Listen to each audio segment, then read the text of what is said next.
körpəmi görə bilərəmmi? Dedi yeni ana. Körpə ananın qucağına verildi. Anna körpəsinin kiçik üzünə heyranlıqla baxırdı və birdən təəccübdən sanki nitqi tutuldu.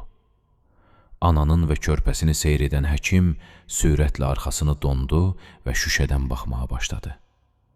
Körpənin qulaqları yox idi. Müayinələrdə körpənin eşitmə bacarığının təsirlənmədiyi, yalnız görünüşü pozan bir qulaq məhrumluğu olduğu aydın oldu. Aradan illər keçdi. Uşaq böyüdü və məktəbə başladı.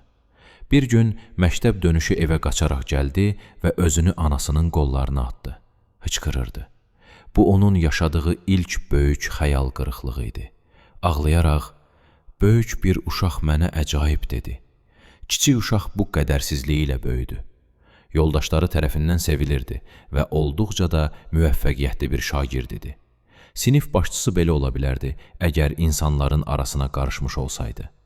Anası hər vaxt ona gənc insanların arasına qarış deyirdi, ancaq eyni zamanda ürəyində dərin bir ağrıma və şəfqət hiss edirdi. Cavanın atası ailə həkimi ilə oğlunun problemi ilə əlaqədar görüşdü. Heç bir şey edilə bilməzmi? Deyə soruşdu. Həkim, əgər bir cüt qulaq tapıla bilsə, orqan nəqli edilə bilər, dedi. Beləcə, gənc bir adam üçün qulaqlarını fəda edəcək biri axtarılmağa başlandı. 2 il keçdi. Bir gün atası, xəstəxanaya gedirsən oğlum, anan və mən sənə qulaqlarını verəcək birini tapdıq, ancaq unutma, bu bir sir, dedi. Əməliyyat çox müvəffəqiyyətli keçdi və sanki yeni bir insan yaradıldı. Yeni görünüşü ilə psixologiyası da düzələn gənc, məktəbdə və ictimai həyatında böyük müvəffəqiyyətlər əldə etdi. Daha sonra evləndi və diplomat oldu. İllər keçdi. Bir gün atasından soruşdu. Bilmək məcburiyyətindəyəm. Mənə bu qədər yaxşılıq edən adam kim?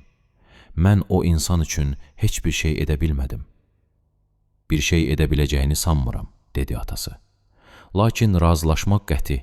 Bu anda öyrənə bilməzsən, hələ vaxtı deyil.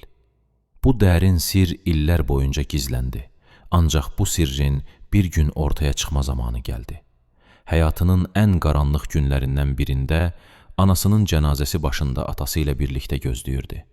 Atası yavaşca anasının başına əlini uzatdı. Şabalıdı saçlarını əli ilə geriyə doğru itələdi. Anasının qulaqları yox idi. Anan heç bir zaman saçını kəstirmək məcburiyyətində qalmadığı üçün çox xoşbəxt oldu, deyə pıçıldadı atası.